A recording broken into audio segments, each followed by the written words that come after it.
Welcome to the Mashup. Tell me whether I'm wrong or right. East or west, up or down, side to side. I sit to stand and fall to fly. Of all of my impulsive plans, pop and lock and salsa dances on demand. I follow leading off the map and stop the chatter, scream happily. Welcome to the Mashup. Welcome to the mashup. Welcome to the Welcome to the mashup. Welcome to the Mashup. The universe is just wonderful sometimes. Yesterday, middle of nowhere, I find in great condition screwdriver. Totally unclaimed. Nobody could reasonably make any claim to it. That's my new screwdriver. It looked like it might have been a Robertson at some point, and somebody just hammered out the end of it and made the head of it flat. I don't know what you'd call it, but that's what the screwdriver is. And then had my first ball game of the season and open up my bag to check everything out. There's still 2 beer in there. Ball beer, or bag beer, all ready to go. It was all queued up. It was wonderful. Yeah, just the universe. Sometimes it just throws you nice stuff. Twos, it's great to see you. You're sticking around today? As far as I know, all signs point to yes. I'll say that. The Magic Vault is all signs point to yes. It's going to be a good Friday, I feel. Twos is here for the long run, maybe. Mashup 209. Welcome, everybody. Happy Friday. Lots to get to this week, I think. But before that, so last week, everything was fine for anybody and everybody concerned. It was just staffing mix-up at the vape store, and I was the only person remotely close and able to get to it. And so that was it. I had to go. I hate to sound like a naggy wife, but a naggy co-host. Mm-hmm. But next time, just say, "Hey, everything's all good." That literally would have been. I can't make it. Everything's all fine. All right, yeah, that's me probably fair. Me and the audience are like, fair. "What?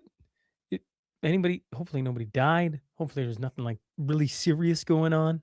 Like, hopefully, no nice people. And then I think it's like halfway through, I'm talking to Chuck and Dustin, and I get a text about I forget what you were texting me about. The Odyssey. That was the thing. All right. So and then I'm like, well, he's got to be okay because he's literally texting me about the Odyssey. So if something's really bad, I'm like, I mean, he wouldn't be texting me about that. Okay. So you totally dropped the ball on this, and I'm not going to give Chuck and Dust hell because they. No, you're not going to give Chuck and Dust. Zero. You're just going to show up and give me a hard time. Yes, that is correct.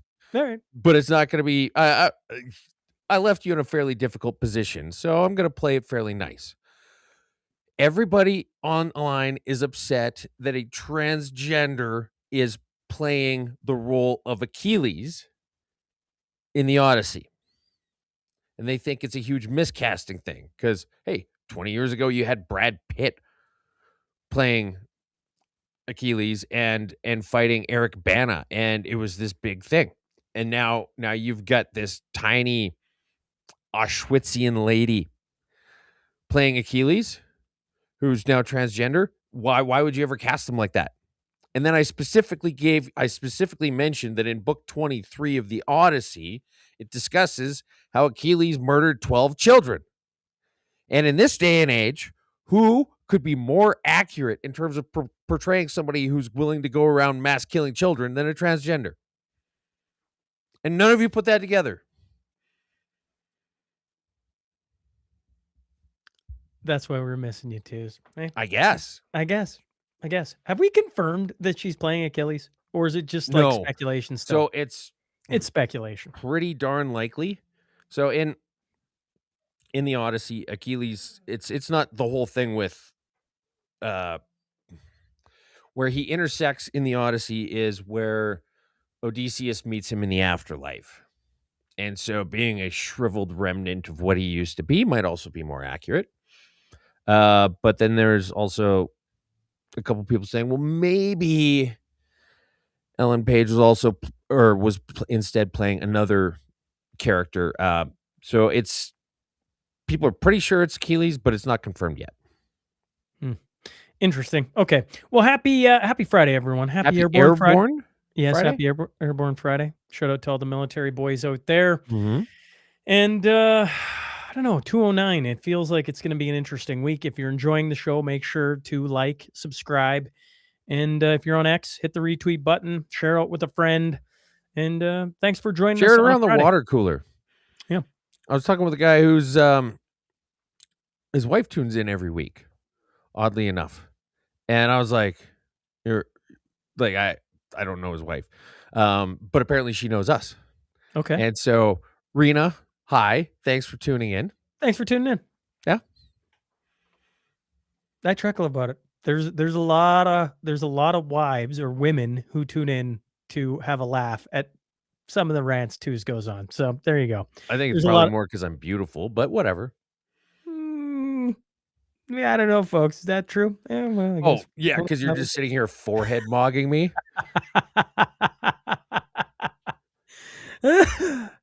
All right, Coot 6.5. Let's turn to the Alberta RCMP this week. The Alberta RCMP, Which was that Japan was regrowing teeth.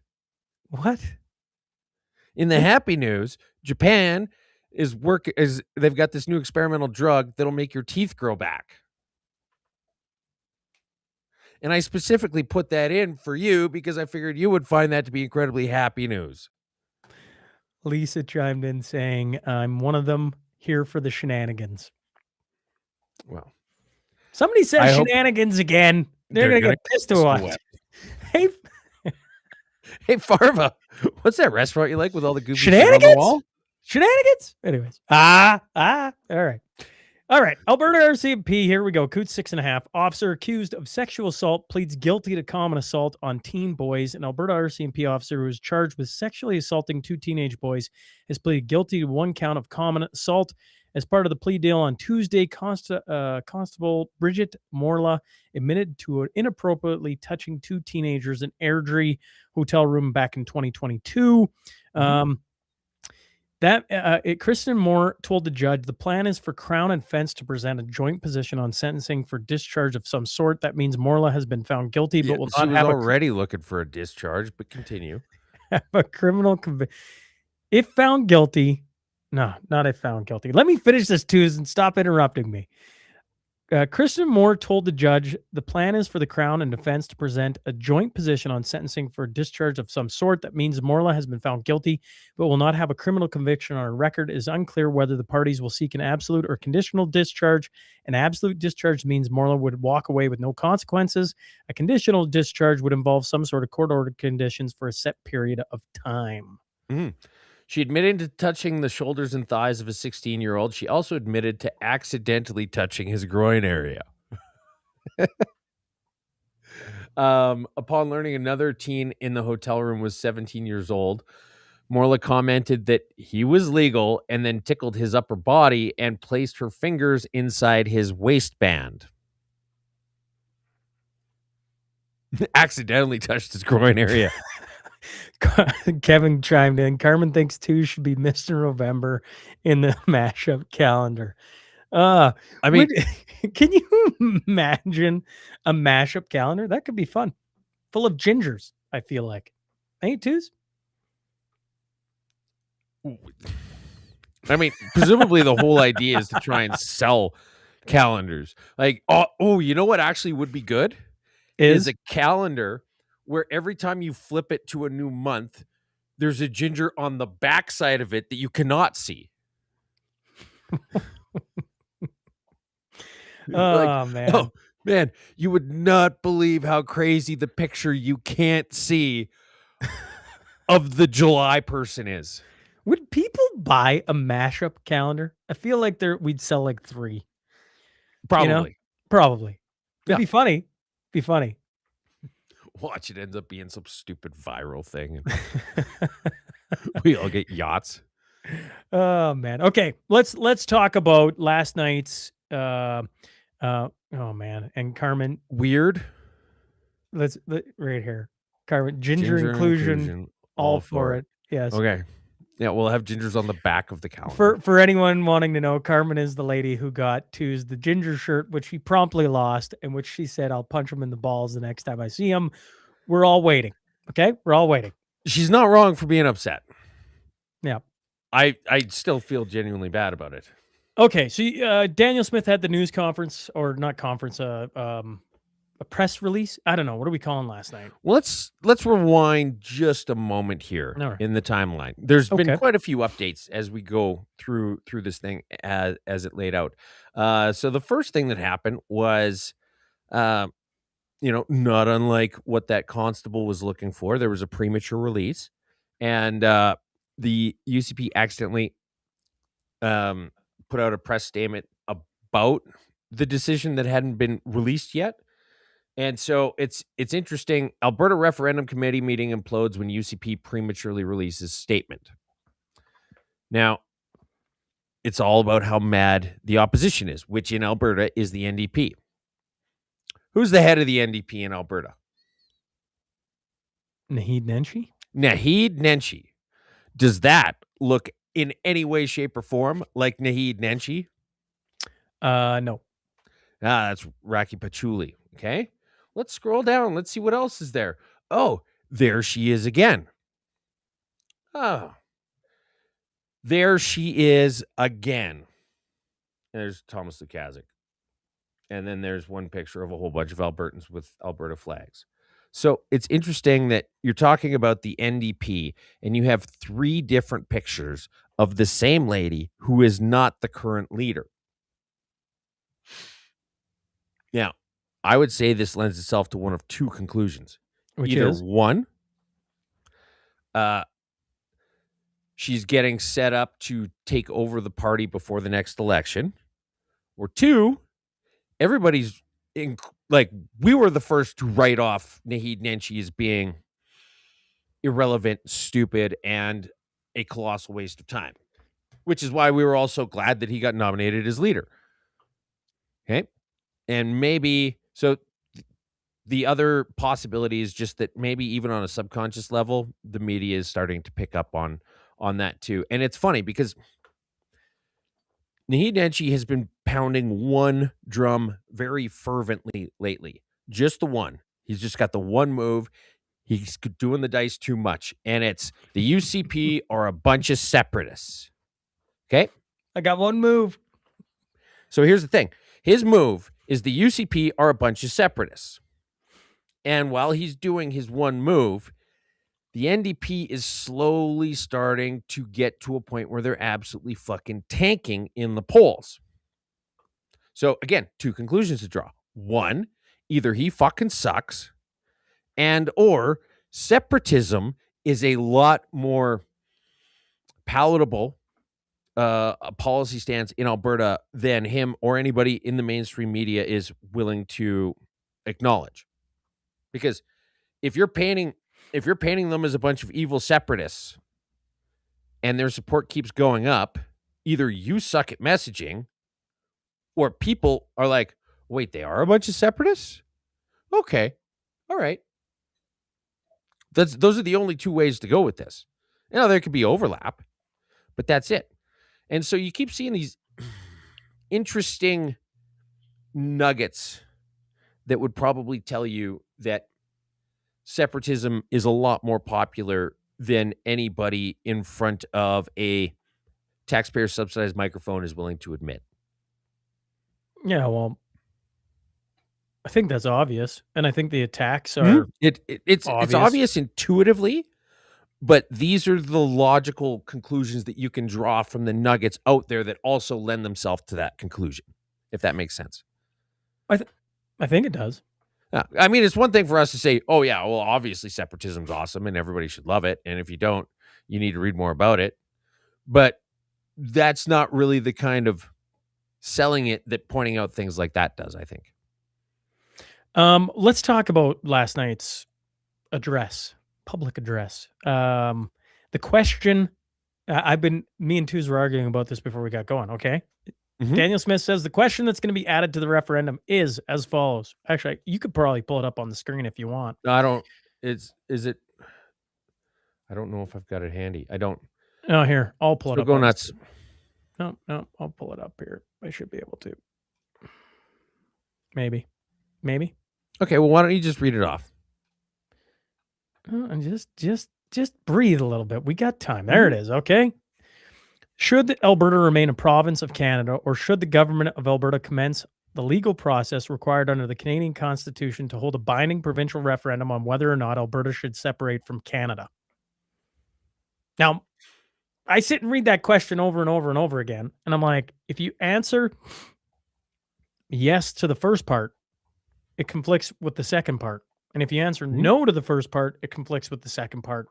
So it has to be a two-part or two questions separated, doesn't it? Or the simple answer is that this is not to be taken verbatim. You're over autisming this, okay? This I'm isn't a over question of how many. autisming this. Okay, I look, listened I to the don't. premier have a scripted address where she says the question being added and then spits that out.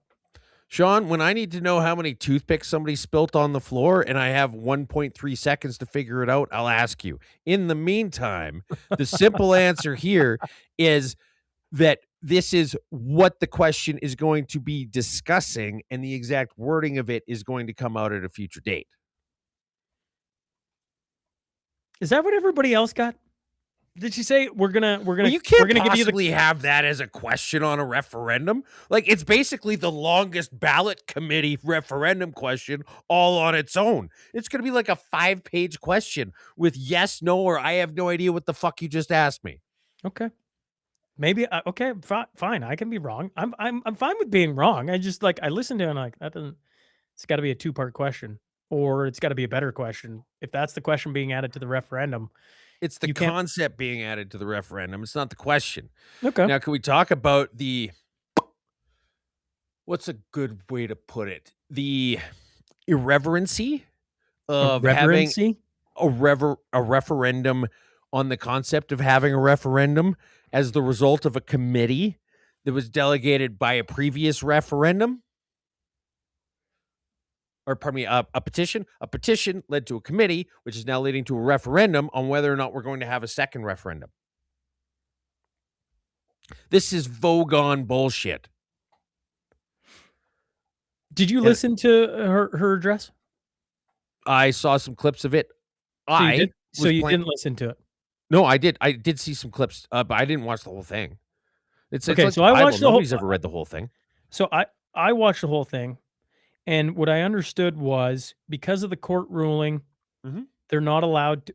And maybe I'm bungling this, but unlikely the court will permit a binding referendum on separation. So, in listening to a bunch of different people talk about this, as it stands right now, they can't have a binding referendum on separation the way it has been put Mhm. forward. So they have to have a referendum to pull it out. And I'm trying to wrap my brain around this too. I was saying to somebody this morning, they asked me about it, and I'm like, I don't know. I need to think about it more on what she's even. I'm trying to wrap my head. I've listened to it like 3 times now, and I'm like, I don't like. It feels like she's stuck in a rock and a hard place, or maybe the entire thing is, and maybe somebody else is going to say she could just call it right now. But she keeps pointing to the court ruling, which I think, all stare at, and we had a whole mashup last week talking about. Nobody was in favor of the court getting into this, but they did, and that sets in motion a whole bunch of other things, doesn't it? Mm-hmm. Now, my understanding is that she could at any time, as could any other premier, just say, we're having a vote on this. We're having a referendum on Sure. this.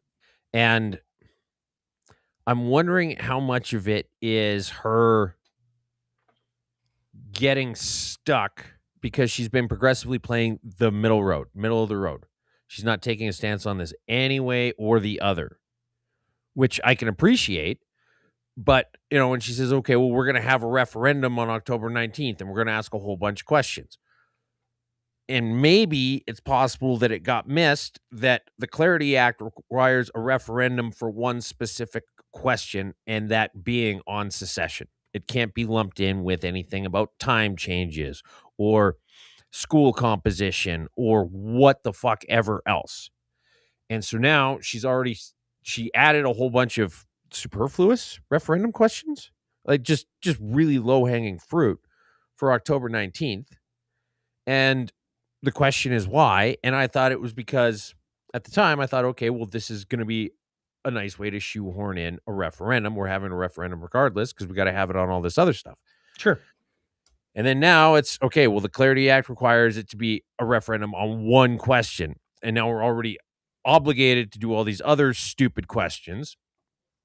So your option A is to backtrack on the other stupid questions and just unilaterally call a referendum. Yeah. So if a million people had signed, but you look at it, okay. So you can hate Lukaszik's question all you want. He got more signatures. Mhm. She doesn't just represent separatists; she represents everyone. So as much as we hate her for splitting the middle of the road, right now you got 400,000 to 300,000. Yep. This is why the stay in Canada people are screaming, "We had more, whatever." You can't. Yeah. It was a completely different process. I agree with you, but the numbers are the numbers, and so she sits. The numbers are not the numbers. The numbers are apples and spaceships. Sure, you can put it that way, but like you show up. Tell me I'm wrong. You show up Monday, you got 400,000 on one side, you got 300,000 on the other side. The court ruled that they weren't even going to count them. So as far as I know, what I understand is they're appealing it. And an appeal, as Eva said on the show, and then Daniel Smith said in her address last night, could take months or years. And we go, probably years. Yeah. And so that is binding law until it is successfully appealed, if it ever gets to the point where they rule that the court fell outside its jurisdiction or wherever we're calling it. And so it's unlikely the courts will permit a binding referendum on separation. That's Daniel Smith last night. Yep. Okay. And so now they're in a situation where the only legal recourse that they have, because of an activist judge from New Brunswick taking a very, very spurious view of I'm not disagreeing with you. Of the law, is that the only legal avenue they have at this point, who's also appointed by a liberal, by the way, the only legal avenue they have at this point is to do something frivolous at best. Or she could, with her power as premier, say that we are going to have a referendum on this in October 19th as a standalone question. We're going to put all the other stupid shit that I had said we were going to talk about. It doesn't matter. We're going to have this ballot on October 19th. And she could, in theory, because she has the capability of doing that, could do it. But the political cost might be more than what she's willing to accept. As I've watched Daniel Smith, and I could be wrong on this. Forgive me, folks. I can be wrong on this. She left it. She lowered. Is it about toothpicks? She lowered the threshold, 177,000. Go get your signatures. The signatures came back at 300,000. If it had been 1 million, like Mitch Sylvester and all of them were hoping to get, I think we're having a different conversation today. But the card that's been handed to her is 300,000 versus 400,000. We can get into apples to oranges and different, space. What do you call it? Spaceships to apples to spaceships. Right. And so she's sitting there, and I don't know. You want her to call a referendum on, and there's a whole bunch of things that have changed. A court ruled on it. Yes, we know that they're a liberal appointed judge.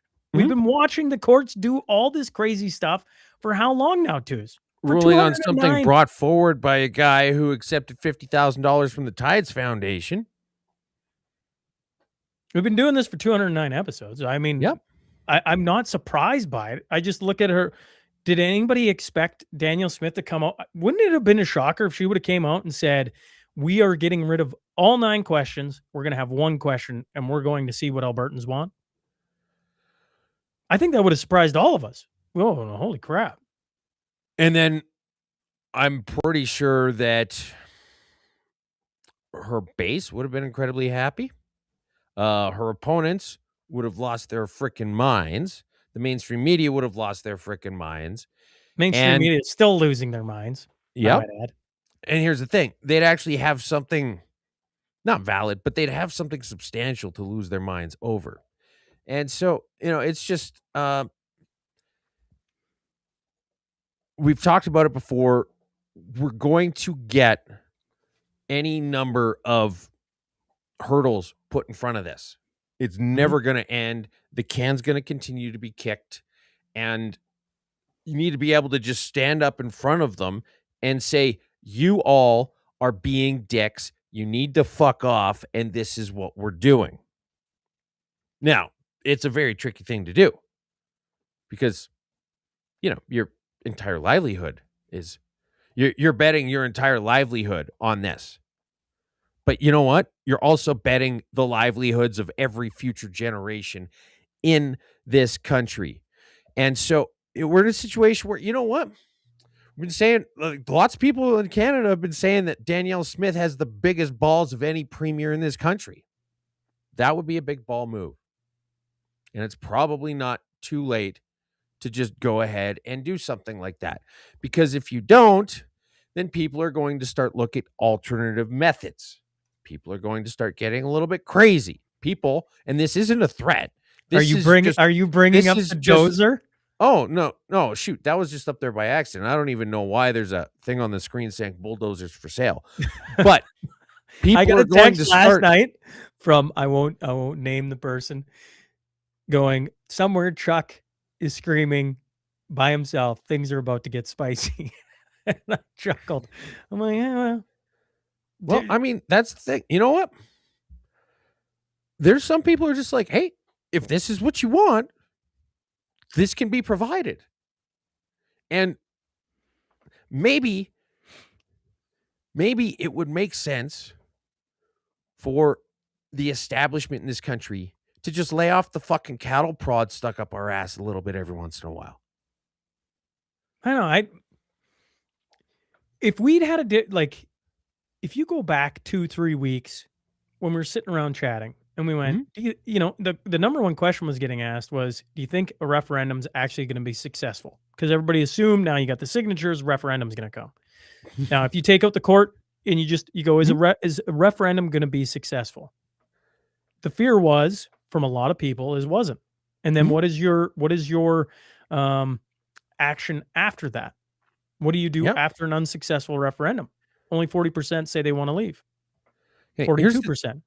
There's a lot of fear on the separation side that it's not going to go through, and there is a lot of fear on the Federalist side that it will. That's the interesting thing. See, because it's not like you get these ass-face schlubs showing up on mainstream media doing quick little quippy bullshit fucking snippets that they can try and put up on social media saying that this is going to be detrimental to Alberta's economy. Motherfucker, you have done everything you could to destroy this economy for a fucking decade. And now this is the exact moment in fucking time where you've decided that you actually just altruistically, magnanimously give a flying shit about anything that happens in Western Canada and the economy contained therein. Fuck all the way off and go a little bit fucking further. All right. Shall we carry on? Okay. Did I make that point though? Was that clear? The fact that they're just like, well, you know what? This is really going to hurt Alberta's economy. Motherfucker, you don't give a shit about Alberta's economy, which means that you give a shit about something else.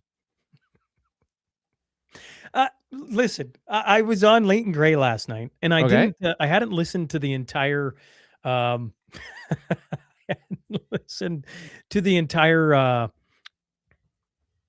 address. Okay. And I agree with a lot of you're saying. I go like, if you're sitting in Danielle Smith's shoes, which I'm not, I'm just obviously looking at it. You have the mainstream media was always going to do what the mainstream media is doing. Is anybody surprised that Pierre Poilievre is saying, I'm a proud Canadian? No, that they're all saying they don't want this. Anybody shocked by any of that? Shouldn't be. What happens to the Conservative Party if Alberta separates?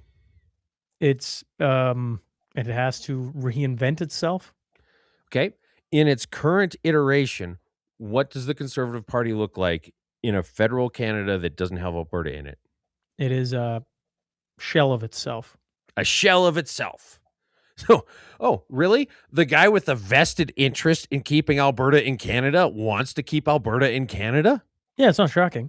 That's why I say it's not shocking. It's not shocking that he's come out and said that. At all. Yeah. So we can get all emotional about it, or we can just sit back and go, okay, well, the hands we've been dealt by the structure that is Canada right now as it is sitting. Now we get something put on a referendum that you go, assuming that twos is correct, and that is not the actual question. It's just morning, Tabor, Alberta. Morning, Debbie. Now in October, you get a chance to have your say in whether or not they have a solo referendum on separation. I think that's basically what they're saying. We're going to have a referendum on whether we should have a referendum. And everybody gets stuck in how confusing that is, myself included. I'm the dude playing the dude disguised as another dude. But I mean, this is exactly it. And don't go full retard on this, guys. Here's the problem: is that if you've got a referendum here, you can't have another referendum within a year of an election, which means that you can't have one next year. So then you're looking at a minimum of 2028. And sure, there's going to be some people who are going to say, okay, so you can so you can look at that and go, now we're not having a referendum for 5 years or whatever the time frame you want. But at the start, they wanted to have a referendum in 3 months. And you're like, what? Like, these things take time. I don't know about no, they don't. We could have one next week. We could. Yes, we could. And would you pass it? Would it work? Maybe. Do you want it to work or don't you? In the conversations I've had with Albertans, not everybody's sold on this idea, twos.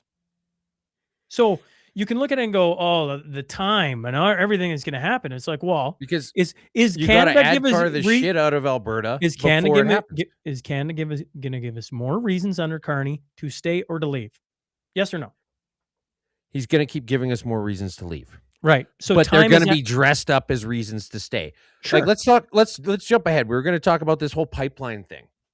And okay, well, yeah, you can have your pipeline, but you've also got to build an equivalent value carbon capture, which means that you just doubled the price of the fucking pipeline. Nobody's going to fucking build it. But hey, Alberta wanted a pipeline for so long, and now you got a pipeline and you're still not happy? You fucking numpties. That was never the question. It wasn't, can we please have permission to build a pipeline? It's, can you please fuck off so that we can safely build whatever we require to move our economy and this nation forward? And if you're not interested in that, then you could do your own nation over on the other side where you can fuck up whatever the hell you want. Leanne, but how much more will people have to lose in the process? We're talking about time. That's true. And how more people are just going to be like, you know what? If I've got to wait till at least 2028 to say something, fuck it. I'm moving to Belize. Yeah, it's possible. There are going to be people leave. There are people leaving all the time. There were people going to leave if you lose the referendum question whenever it comes. Yeah. There's going to be people out. Yeah. This is happening all the time. Nothing changes there. That's a constant. People are going to leave. There's more people who are just going to get up. It's going to get tougher. And what does that do? What did David Redmond say? When people are in the breadline, then they'll want change. Well, right now, there's a bunch of Albertans that are in the mushy middle that they're like, there's no plan. I don't know. I don't really like it. I haven't, and you go, oh my goodness, they're not ready yet. Okay. Well, we got to keep talking about it. We have to keep talking about it. And it gets harder, and sure, that'll bring some of them on board. But the other people who are successful enough and have enough, a free enough life situation and capital allocation, just be like, you know what? I'm going to get that fucking yacht and peace out. They're going to do it. So the longer this goes on, sure, you're going to get more of the mushy middle, but you're going to lose the hardcore people who are staunch about this, who are going to be evangelists about this. The longer this gets protracted for, the more difficult it's going to be. I would say there's no way to prove it. There's no way to prove it, but I would say a referendum tomorrow has a better chance of passing than a referendum at any point down the road. Maybe. I once again, I couldn't tell you. I can't tell you. I have no idea. I just know in talking to Albertans, there is what is the chunk of the population? Is it 30%? Is it 40%? Is it 35? Is it 26? They're ready to go. 69. And then there's the next portion that hasn't even considered it. It's okay, Leanne. You can agree with twos. Everybody can agree with twos. I'm here to contradict twos. And No. You don't have to contradict me. You could be right on occasion if you wanted to. I might be right here. Okay. All right. See, here's the other thing we haven't talked about though, is that the longer this goes on for, and this is to the detriment of my argument, the longer this goes on for, the longer the idiot talking heads in Canada are going to piss off the mushy middle Albertans who weren't clear on All this the one way or time. the other. Do Like, we here's- do to the audience and to twos? Do we agree under Carney's leadership, Canada is going to get better or worse? Do we agree that it's leadership? No. Like the state of Canada. Well, the only thing I can see getting better the longer Carney's in charge is the going rate for bulldozers. Okay, so you're making my point. I'm not making your point. I'm just agreeing with you. And as things get worse, more people are going to have to come to the realization that what's going on in Canada has got to be changed. All the people that the culture of Western Canada, the builders, the makers, the doers, they're going to go build something out in a different part of the world. They're going to make a life there, and they're going to do it while this referendum sits in fucking limbo. It's possible. It's probable, actually. All right. Shall we move on? No. No. We were just about to get to the media part, Sean. Okay, let's get to the media part twos. All right. From Jen Gerson. Democracy is not a bunch of the most cowardly people on earth putting an existential vote on the table without demonstrating even the minimum moral integrity to defend that very vote. This isn't democracy. This is an abusive process. I hope that every UCP MLA knows that this will haunt them, every single one of them, for the rest of their careers. We will never forget your names. What our leaders are allowing here is a betrayal of trust of ordinary voters.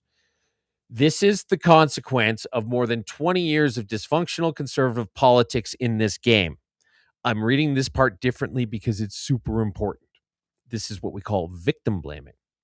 For generations, conservatives here have played a game of regional grievances, portraying the province's resource sector as forever victimized by Ottawa and other provinces like BC and fucking Quebec, my words. And boy, oh, the rest of Canada has played right back, making economic expansion near impossible and demonstrating contempt and indifference for the province that keeps the bills paid and the GDP afloat.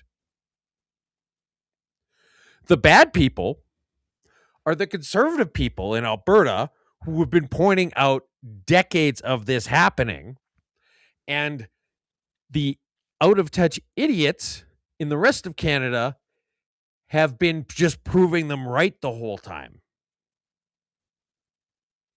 This is a really interesting chicken or egg situation. So the problem exists because conservatives keep making up this boogeyman thing about how the rest of Canada keeps trying to fuck Alberta over. And then the rest of Canada just goes along with it and fucks Alberta over. Do you even listen to yourself when you speak, Jen Gerson? No, the fuck you do not, because here is you on the CBC. Address, we think, the referendum question. Is that what you think? What are you watching for in her remarks? Well, look, I'm going to start with a caveat in that this is Alberta. Literally anything can happen in the next 7 hours. Almost nothing would surprise me. But the rumor is that at present that the plan here is to put some form of a succession. Some form of a succession, not secession, which is where a part of a country leaves the rest of the country, but succession, which is when you plan the next monarch to take over after the king dies. But it's okay. She just said it the one time. Succession question. Nope, she said it twice. Fuck me. Why is this person being presented as any sort of an expert on separation, let alone the English goddamn language? What the hell kind of a joke country are we living in, Sean? Yeah, I can't remember where I saw this, but there's a cartoon. I think I took a picture of it for you twos. And forgive me. Okay. Of course, I don't have it propped up because I didn't realize.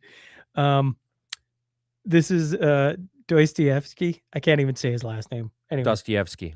Thank you. They insulted me in 70 lines, and only the spelling mistakes bothered me. That's twos. Oh man. I mean, yeah, that's absolutely fair. I don't think I've ever been compared to Dostoevsky before, and I take it as a huge compliment. Now, here's Nathan Cullen. This is funny. This is how little these people understand what's actually being said. And it's funny because they could just tune in here, listen for like 1 week, and they'd be like, oh, fuck, we've been way off base about this. Listen to this fucking guy. Former BC, NDP, MLA, not a serious party, not a serious hairline. The only irony in this conversation around Alberta and separatism is the same arguments that so many of my Albertan friends used against Quebec for 30 years. We shouldn't reward them. They shouldn't act this way. We shouldn't be, beholden to a province that's acting poorly. Is kind of the same thing that's going on. And maybe Alberta just said we're taking all those lessons from the separatists in Quebec because we thought we were angry about it, but it worked. So bad, good. It's dangerous. I guess all of these conversations that we're having as we try to keep this beautiful country together, when you play too close with those that are interested in not keeping it together, there's so many unintended consequences. There's a fair bit of nuance here that our esteemed friend of the show, Nathan Cullen, is missing.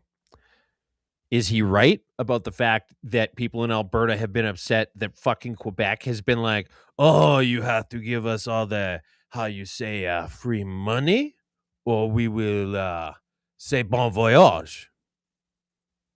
And then Canada gives them a bunch of free fucking money, which comes from Alberta. That's correct. And they love doing this. They'll get half the story right. They'll get the setup right and then go the completely wrong direction with the rest of it. We're not asking for a bunch of special treatment. We're not asking to get a bunch of free shit. That's not the way Alberta's or Western Canada at all is wired. It's not what can a politician do for me the most. It's, and I've said it before, it's which politician will fuck the most off. Okay? And yeah, sure. For the past decade, and even before that, the question was can you guys just stop being dicks? It wasn't, we want preferential treatment. We don't want, extra this or special that or look the other way on something. We just want you to stop being assholes.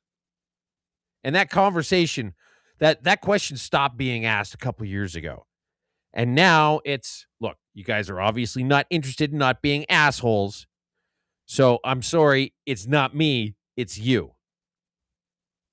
And so even the crux of his conversation that he was having is several years too late. But even while it was going on, it was the completely different setup than what he's actually talking about. Nobody's asking to just be, some special, unique, recognized culture or some fucking carved out anything. It's just stop being a dick. Can you please stop being a dick? That's all Western Canada ever asked of Canada. And it was too much for them to provide. It wasn't, I want a pipeline. It's, I want you to fuck off so that I can build my own pipeline. Now we can move on to the other stuff. All right, here we go. Asian grooming gang who raped and sexually abused girls as young as 12 are jailed for more than 270 years. This is in West Yorkshire. Proceedings began in Leeds Crown Court in July 2023, but were spread across 6 separate criminal trials owing to the complexity of the investigation. Last of the case concluded in September 2024, with sentencing taking place last year. However, courts have prevented the release of details from those jailed until now. And I'm just going to pull this up. So, yeah, 270 years of prison across all of these people. But these are for rapes that happened between 1995 and 2003. Correct. So, first off, this has been going on a lot longer than anybody thought, I bet. Okay. Secondly, 270 years across 12 people is a little more than 20 years each. For 8 constant years of gang rape, Like, are you getting a bulk fucking discount here? What the fuck? But here's the big thing I hate about this. And I'm not quite sure what to do with it. I haven't come up with anything sufficiently detrimental. But we need to stop calling them grooming gangs. Like, full stop. It's just far too gentle. It's far darker than grooming gang could possibly ever imply. Right? Bill Cosby wasn't grooming women he drugged. He didn't go to jail for drugging and grooming women.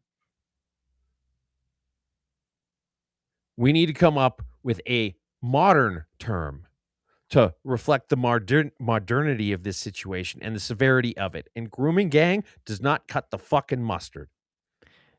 And I thought you were going to bring up Asian. They said Asian grooming gang. Well, they're part of Asia. I know they are. Technically correct. But I used to work with these Russian guys. Whoa. Technically correct. Yes. But when you look I used to work with these Russian guys, and I'd always bug them about. Do you know, think like eating Asian sushi Mohammed and using- Yassin, Zahid, Zalakafar, Manaf Hussein? I get it. It's technically correct. Okay, so here's the thing: we need to stop calling them grooming gangs. Okay, sure, I don't care about the fact that you're describing them as being Asian. I used to work with these Russian guys, and I'd bug them about using chopsticks all the time and eating sushi and knowing kung fu. And I'd be like, "Well, you're Asian, aren't you?" And they'd be like, "I know that you know it's a really big place, Twos. I know that you're being an asshole, but stop being an asshole." And I'm like, "Oh, so very sorry. I have brought great dishonor upon you."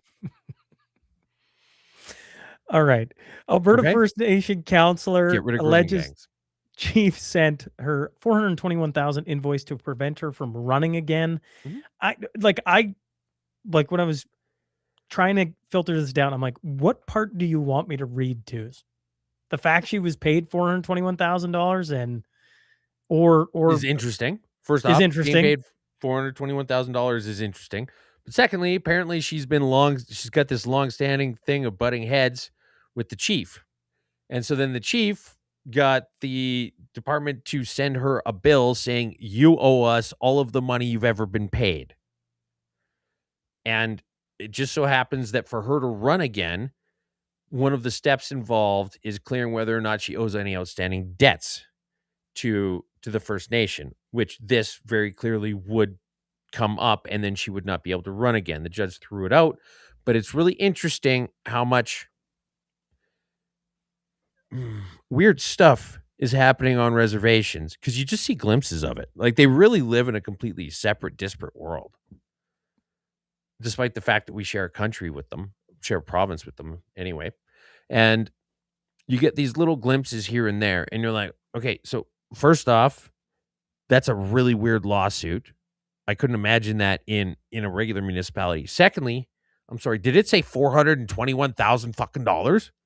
Correct. So I don't know. That's just the I guess my take on it is that there's a whole bunch of things where you say, doesn't it seem weird? And then lead into it. What do you think? Yeah, well, I mean, it was she in order to run. So this First Nation is governed by a chief and two councillors. Mhm. And in order to run, she can't have any outstanding things owed to the band or to the. Mhm. And so they put out a lawsuit. It got thrown out. And I'm like, oh man. Yeah, it seems, well, there's infighting, right? And the Yep. infighting is how it comes across our table, right? That's Yep. what we see. That's what you're talking to. There's a lot in the article, but to nail it down, I don't fully, other than just reading the full article, I don't know how to even convey everything How to the baffling. audience. It's a very baffling, like you read it and you're like, you'll scratch your head more than a monkey with lice if you read this article. CRTC to require online streamers to pay 15% of annual revenues to support Canadian content. The Canadian Radio and Television and Telecommunications Commission announced Thursday, it will require online streamers to pay 15% of its annual Canadian revenues towards Canadian and Indigenous content. The decision was made following consultations on how to implement the Online Streaming Act legislation passed back in 2023 that obliges Netflix and other streaming services to financially support Canadian content and to promote it on their platforms. Now, it's interesting because this specifically targets the U.S., and it's just a few months before CUSMA is expected to be wound down. So you've got a prime minister who was elected prime minister based on antagonizing the United States. And keep in mind, this is not 15% of profits. This is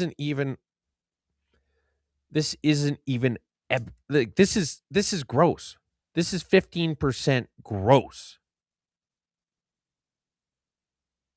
Yes. They're not, yeah. They're just going to leave.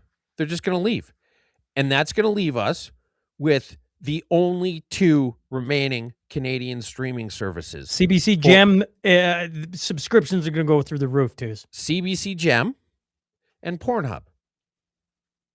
Oh. Pornhub's Canadian? Yeah, it is, isn't it? Yeah, it's in out of Montreal. Yeah, Oof. those are going to be the only two video streaming services remaining in Canada are going to be CBC Gem and Pornhub. And CBC Gem is probably going to double in viewership and will get somewhere in the low hundreds of people signing up. Do you want to talk about Bill C-22 right now, or is that later? It's later. Okay. Air Canada employee accused in Canada's largest gold heist had been on police radar for years. An Air Canada employee accused in Canada's largest gold heist, which you can recall on Mashup something because we talked about it, the heist, had been on her police radar for years before millions in gold vanished from the Toronto Pearson International Airport. Parnampal Sidhu is one of two Air Canada employees accused in the gold heist of $22 million. It goes on to say his name surfaced in 3 separate airport drug investigations dating back to 2008. And W5 also obtained a sensitive 2012 intelligence document alleging that Sidhu was the leader of an international drug trafficking ring, moving large quantities of narcotics through Pearson and infiltrating legitimate government organizations for the purpose of carrying out their criminal activities. But he kept both his job and airport security clearance until after the gold heist. And over a 5-year period, more than 125,000 security clearances were approved across Canada's 4 largest airports. More than 7,500 of those employees were flagged for some type of security concern, but still received clearance, allowing access to restricted airport areas. So, it seems like we are the Swiss cheese of security at our airports, which kind of goes in line with the rest of Canada. I mean, you look at the picture of this guy. Like, imagine this guy comes in for an interview. And like, okay, let me just double check the job. Okay, well, you're going to be in highly secure areas of the airport where you have just this unfettered access to international corridors and also extremely valuable goods that are traveling through it. And you would look at this guy who sits down in front of you and says, yeah, I actually want to be a baggage handler. You look at it and be like, what the fuck, dude? That's a pretty fucking scary looking dude. Why the hell would that not raise a couple flags with human resources right off the bat? You look at his appearance, I go, it's the track record. Since 2008, he's got 3 different examples of where he's a part of a criminal organization, and you still give it to him. You're looking at appearance, I'm going, look at the track record. Let's just act on what we know and just remove the access, and it's all gone. But then he shouldn't have got the job in the first place. We wouldn't get to talk about the gold heist. In the first place. Ontario police are using spyware that lets them remotely take over your smartphone. They're fighting to keep almost everything about it secret. In April 2023, Ontario Provincial Police and Windsor Police Service asked a judge for something far more intrusive: authorization to wiretap phones, plant audio probes in homes and vehicles, and to secretly deploy what law enforcement calls on-device investigation tools. For more than a simple wiretap, these allow police to not just intercept calls, but to directly hack into a target's phone or computer to extract everything from call logs and photos to encrypted messages and more. Essentially, spyware can grant almost unlimited access. Investigators can capture screenshots and monitor key presses, access emails and text messages, including those that are encrypted, even remotely activate microphones and cameras, all without the owner knowing. And they're looking to, Now, it goes on to say the Crown may abandon the prosecution rather than reveal the vendor's identity and details of the capabilities and limitations according to court documents filed. imagine that. You catch some really bad people doing really bad things, and the priority in Canada is to keep exactly how you're doing it and how invasive it is under wraps. Like, we'll probably just let these people go scot-free rather than tell Canada at large what we've been doing with reckless abandon. Now, I accidentally threw the Snowbirds in the middle of this, but this would probably be a great time to segue to the Bill C-22 thing. Okay, well, there's a whole bunch of Bill C-22. Here, I'll pull this. There's a whole bunch of companies saying that they're going to leave Canada if this passes. Say that we're not on board with giving them unfettered access to everything. And so as a result of that, like, you've got Public Safety Canada getting community noted about Bill C-22 and VPNs. You've got this giant list of companies, Proton VPN, Sync, and then there was the ones that you brought up last week, or were supposed to bring up last week. Can't remember if you did or not. But the point is that the list keeps getting longer of all these people in the tech space saying, if you do this, we are fucking gone. Correct. Now, what the hell can C-22 provide us that the super secret spyware that they're willing to abandon criminal charges regarding rather than give the details thereof? What will Bill C-22 give the government that they don't already have with that fucking thing?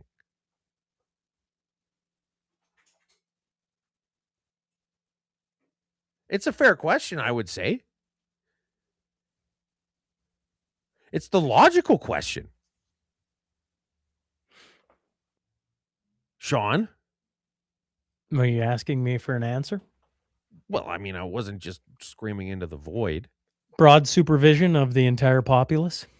Okay, I get the fact that you want to supervise the broads, but it's not just the broads, it's all the dudes too.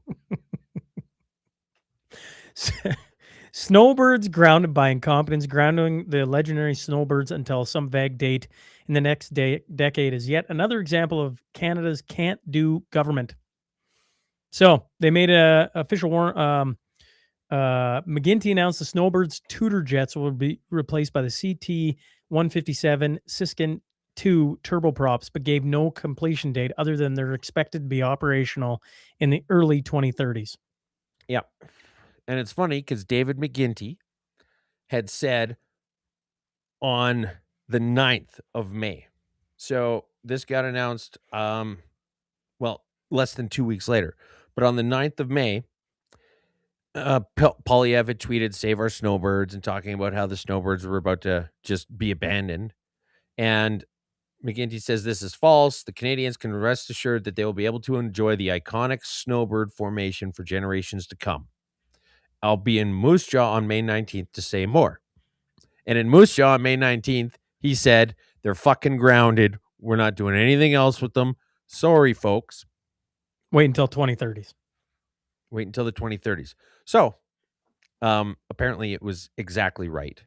And he was, believe it or not, Sean, you might want to be sitting down for this. He was fucking lying. Now, I can't remember who said this on Twitter, but I saw just an absolute beauty take on this. The Albertan government needs to buy the Snowbirds, paint them blue, and rename them the Freebirds. That'd be sweet. That'd be a sweet move. That would be very sweet.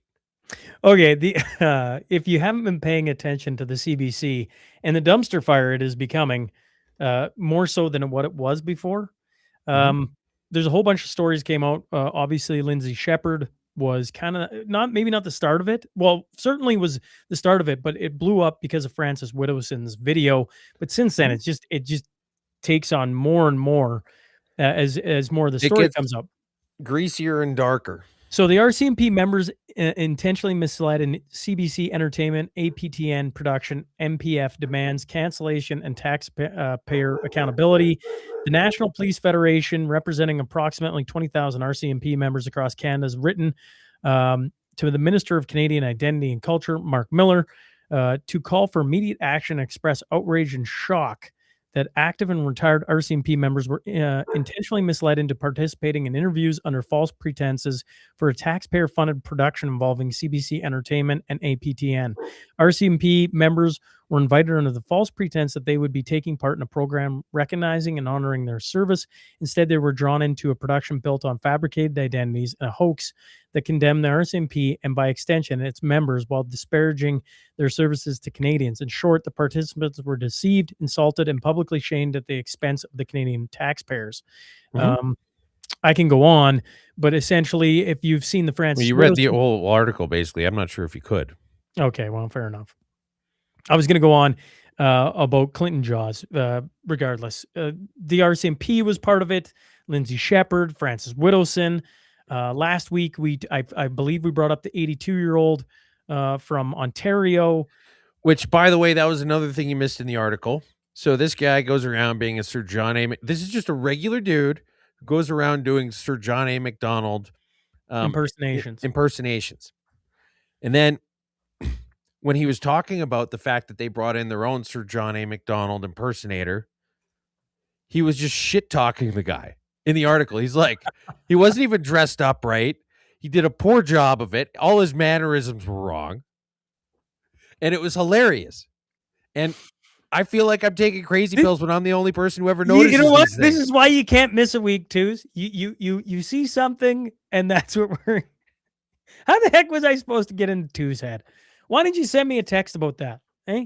Because you wouldn't understood it anyway. Look Probably what happened with not. the Odyssey. Probably not. Okay, so anyway, what's happened with this now is that the show has been put on ice. It looks like APTN and CBC are no longer moving forward with this show. And that's horrible news. That's the worst possible outcome here. Hands down. The people of this country deserve to see exactly how the money gets spent, and they deserve to see exactly what the people spending the money feel about the important parts of this country. I don't have a lot of love for the RCMP. If you tell me to describe the RCMP in one sentence, say stomping horses. Okay? But the point is that there's no regard for the institutions based on what and why. And so I feel like this show, had it been allowed to air, would have shown exactly how ridiculous, stupid, and out of touch every single person involved in it was. And the best part would have been that nobody along the way provided any checks or balances or sober second thought and said, actually, maybe you're making us look like assholes. Maybe we shouldn't do this.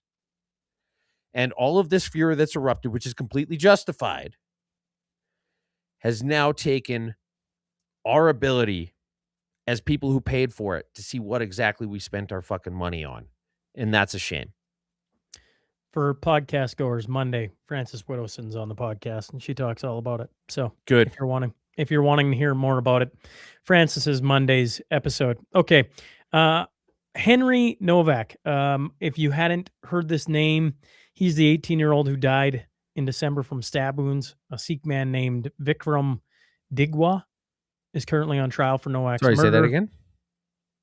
Vikram Digwa? Am I close? I don't know. Yeah. Okay.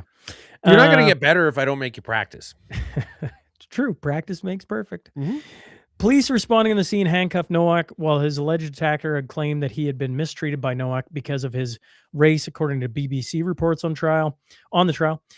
Prosecutors said last week that the officers only provided first aid once Nowak collapsed and lost concussion, according to the BBC. What did the alleged attacker say about the incident? Digwa? Nope, can't do it. Still can't do it. Said Digwa? said it was in self-defense after Nowak, who had been drinking but had consumed less than the driving limit, threatened to kill him and verbally abused him based on his race. Nowak punched him and pulled off his religious turban. Digwa said in a court, according to the BBC, Digwa was carrying an 8-inch Sikh ceremonial knife at the time. He claimed he was afraid Nowak would stab him with the knife, and he said he did not mean to stab Nowak, although 5 stab wounds were found on Nowak's body. Just accidentally. This is just like the constable who accidentally touched the kid's dick. Just accidentally stabbed him 5 times. And you see, here's where it gets interesting, because the cops handcuffed a guy who was bleeding to death. And he died in a pool of his own blood with his hands cuffed behind his back, because some random person who stabbed him 5 times told the cops that dude was being racist. And there's a very obvious comparison to George Floyd here. And we're not by any means the first people making this. Here's Libs of TikTok saying, Reuters stories on Henry Nowak, 0. Reuters stories on George Floyd, 1,087. And Wokeness pointed out, 0 stories by Associated Press, PBS, New York Times, News Public Radio, Wall Street Journal, CNN, Washington Post, Reuters, MSNBC. It's been ignored. And you know what this reminds me of, Sean? This reminds me of Alfred Wagner. And I feel like I'm the only person in this country who remembers Alfred Wagner's name. Alfred Wagner died roughly about 6 months, within 6 months of the time that Colton Boushey died. Colton Boushey died just outside of North Battleford, where him and a bunch of friends came up to a farm looking to get a vehicle, and he got shot and killed. Now, Bonnyville, only a couple hours away as the crow flies from North Battleford, 2 First Nations people went to a farmer's farm and killed the guy and stole his vehicle. It's the exact same story, which is the opposite outcomes. And here's where it gets funny, because if you look up, remember Colton Boushey was huge news. You had Jody Wilson-Raybould chiming in on it. It was all anybody talked about. Colton Boushey, 313 articles on cbc.ca. Alfred Wagner, 4. well, 2 of them are something completely different. But regarding Alfred Wagner specifically, you have 2. One of them, Slain Bonnyfield Sr., would have offered ride to thieves who stole truck, daughter says, and one of them called Remembering a Father. Exact same situation, but played out in opposite ways. And because of the race of the people involved, it gets covered completely differently, where one is huge news on a giant news cycle and the other one is quietly ignored. Yeah. Okay. Parliamentary petition calls for federally regulated employees to work remotely 3 days a week. Mhm. We all know how Toos feels about our public servants. That they're lazy and entitled, and that if they want to get paid, they should actually contribute something meaningful to justify said recompense for their time and so-called effort. Would that be a fair way to assume? You have this. No. We got to go back for a second. The petition had 19,336 signatures on Monday. As of Tuesday, 25,992 people had signed the petition. How many people work in the federal public sector, Sean? 400,000? Oh, Or not? those are fucking baby numbers, dude. No, it's Baby 400,000. numbers. No, 400,000 was added in the last 576,000 in the direct public sector alone, let alone the federally regulated public sector, which are federally regulated private sector, which is transportation, banks, telecom, broadcasting, postal, and pipelines. So the crown corporations is another 828,000. So even if you were to just limit it to the 576,000, that's fewer than 5% of the people have signed that petition. Now, as far as I know, they didn't do any Indigenous consultation on this petition, Sean. And at best, it is a fringe minority with, as a taxpayer, I'm going to call unacceptable fucking views. And not only did they not do any First Nations engagement, why don't you do some actual people who pay the fucking bill engagement? Just go to some random street in Stettler or go to Westlock and be like, hey, we want to engage with the people who are paying for my fucking second car and my mortgage. What do you think about us working at home 3 days a week? I probably don't say this enough, but I'm glad you stopped me. Carry on. All right. I'll let you finish off. I got a feeling that if you went out to a rig and you just climbed up on the drill floor or the rig floor and said, hey guys, I just got to ask you real quick. Just stop tripping pipe for a second. you, the guy covered head to toe in fucking schmag.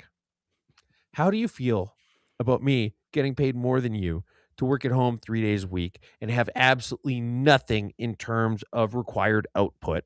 And after 20 years, I get a gold-plated pension and never have to do a fucking thing for the rest of my life. I can imagine the response. I can imagine the response. You want to talk about meaningful stakeholder engagement? Man thrown from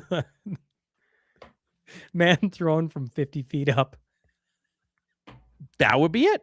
After asking if he can work 3 days from home. That would be it. You want to have some meaningful engagement on this? You go talk to a heavy-duty mechanic in fucking February who's fixing some broke-down flush-by in the middle of fucking nowhere. And you ask him how he feels about you working from home for 3 days of the fucking week. It's what's different about Western Canada. We know the response. We know what the response. We know the response. Yeah. But just imagine you're just sitting there and you're just like, oh, the wind is really going through my Crocs. How do you stand being out here? Meanwhile, dude's covered in fucking gear oil. Yeah, right. Okay, this is a bizarre one. Okay, I'm gonna pull it up here before I even. This is a man on Fox, literally wearing. Well, it appears as though he's wearing a mask. What? A face mask. Like it looks like a Mission Impossible mask. Now, when you look at him talk, yeah. Come on. That's I mean, it looks. So then the world's pretty divided on this. Then your obvious answer is that can't be real. But you watch the video and it looks pretty dang real. Well, that's the thing. Let's put this up. So even Grok said that this was actually just a hair or a shadow thing. And the president knows he's in the position to demand those. So I think in that sense, he controls the narrative and when he would strike. I'd also say that patience and the look at the way his neck flexes when he talks. Knows he's in the position to demand those. So I think in that sense, he controls the narrative and when he would strike. I'd also say that patience and the request from Saudi, Qatar, UAE, and the... It kind of looks like a crazy person for saying that. But I think it's really fun, and I hope to see more lizard people with the gills flexing underneath their masks while they speak on American television. You want to see show the video of the woman being swept away by heavy rain while trying to exit the bus in New York City. All right, it's loading here. I'm going to refresh it. Okay. And I'm going to have it muted because there's some kind of a song in the background. First off, why didn't the bus park by the sidewalk? But here she goes.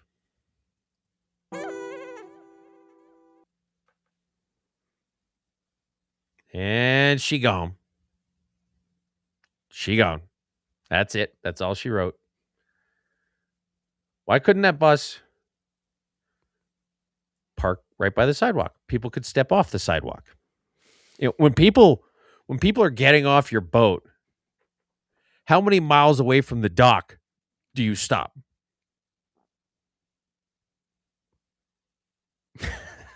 Right? I know. Like, hey, this is your spot. You got to swim from here, doll. Okay, but can you move over to like the sidewalk? What do you think this is, Cleveland? Get out of here. Show the wob canoe making dog noises. This is interesting and weird. Like, this is one of those where you're like, is he high on drugs? 2 votes. Now, the premier did say that he. That's him laughing by himself. And it's. I asked the premier numerous times to please be respectful while I ask questions from Manitobans. Order. This is unbecoming of the premier. It is. So Wob Canoe is just single-handedly being overly obnoxious. Well, I get the fact that he thrives on being obnoxious. We just walked over how certain stories are portrayed in the media, and if it's a certain thing, it gets a ton of airtime, and if it's a different thing. Can you imagine Danielle Smith doing that? To Naheed Nenshi? Yeah. That would be awesome. But can you imagine, like Pierre Polyev and making dog noises? So we talked about this as it comes straight, but here's the really important thing to think about when you're doing this. And you're probably going to see this video just going all over social media in the next few days. Anytime you see it and watch it, keep in mind, think about how ineffectual the leader of the Conservative Party is in Manitoba. Like, what a fucking pathetic piece of shit, lame duck. This is the best the Conservatives in Manitoba have to offer, and he's just sitting there looking like a fucking pussy. Imagine if Nenshi tried doing that to Danielle Smith. She would embarrass the fuck out of him. She wouldn't sit there looking like a fucking impotent cuck.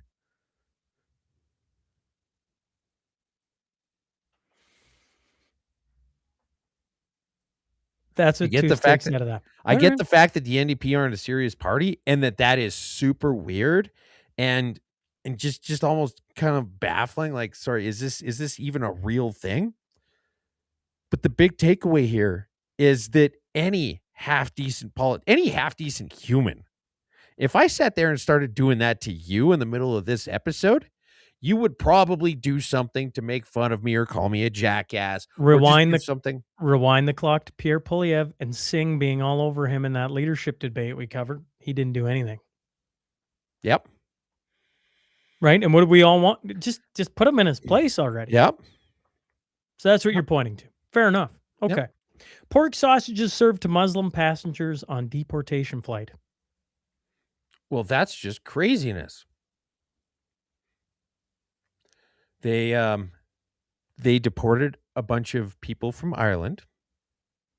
They sent them back to whichever Middle Eastern country they came from. And on the flight back, they served them pork.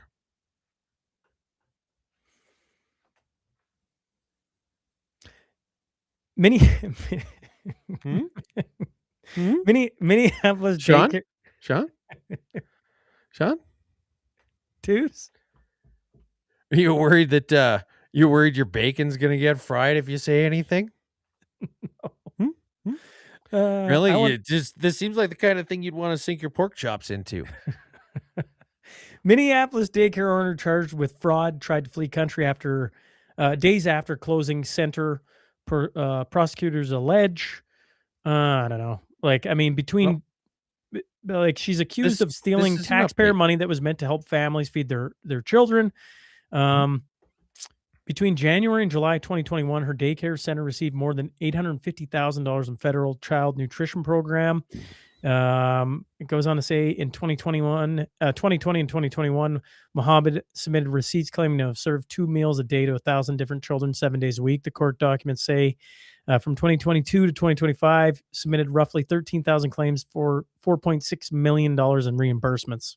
Mm-hmm. Now, this is an update. You may remember when we discussed the press conference at one of these Leering centers where they said that somebody had tried to break in, and they showed the evidence of them trying to break in and being unsuccessful in breaking through the wall, but only the inside wall was busted. They were trying to break in, and they only broke the inside wall and then got in another way and stole all of the paperwork that could exonerate them.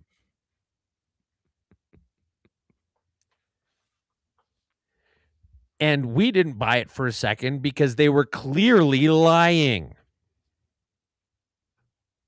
And now it turns out that 2 days after the Nick Shirley thing, the head of this fucking ring tried to escape the country unsuccessfully and is now being charged with several $1 million worth of fraud.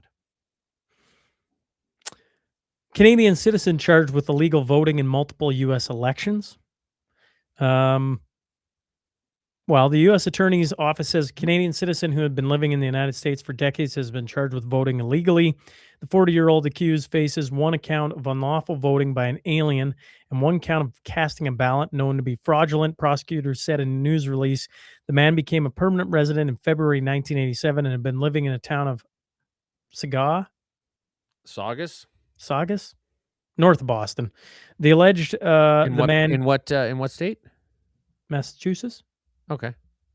I just wanted to see if you'd flub that one. When we've been together for 209 episodes, Suze knows when I'm skipping over words, don't you? Mm-hmm. I'm like, do I want to? That's suspicious.